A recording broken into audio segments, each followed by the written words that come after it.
გამარჯობა, დღეს 4 მარტია. წარმოგიდგენთ 10 ყველაზე ცნობილ ადამიანს, რომელიც ამ დღეს დაიბადა. 1999 წლის 4 მარტს დაიბადა ინგლისელი ფოტოგრაფი და მოდელი ბრუკლინ ბექჰემი. ის არის ცნობილი ფეხბურთელის დევიდ ბექჰემის და ყოფილი Spice Girls-ის წევრის ვიქტორია ბექჰემის უფროსი ვაჟი.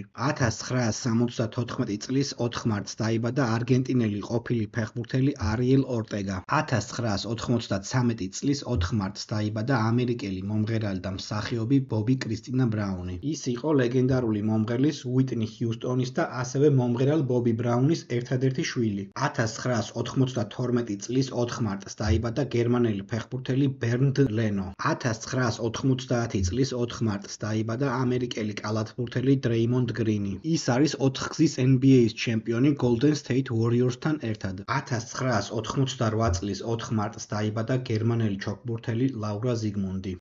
1992 წლის 4 მარტს დაიბადა არგენტინელი ფეხბურთელი ერიკ ლამელა. 1951 წლის 4 მარტს დაიბადა შოტლანდიელი ფეხბურთელი და მწვრთნელი კენი დალგლიში. 1986 წლის 4 მარტს დაიბადა საქართველოს მორაგბეთა ეროვნული ნაკრების წევრი გიორგი ბეგაძე. მას ჩატარებული აქვს 50-ზე მეტი საერთაშორისო შეხვედრა ბორჯღალოსნების რიგებში. 1998 წლის 4 მარტს დაიბადა ქართველი ფეხბურთელი გიორგი არაბიძე. ის გამოირჩევა ჯარიმის კარგი შესრულებით და შორიდან გატანილი ულამაზესი გოლებით. გიორგი ამჟამად სამხრეთ კორეული ულსან ჰიუნდაის ფეხბურთელია. დააკომენტარე შენ რომელი ცნობილი ადამიანი იცი, რომელიც ამ დღეს არის დაბადებული.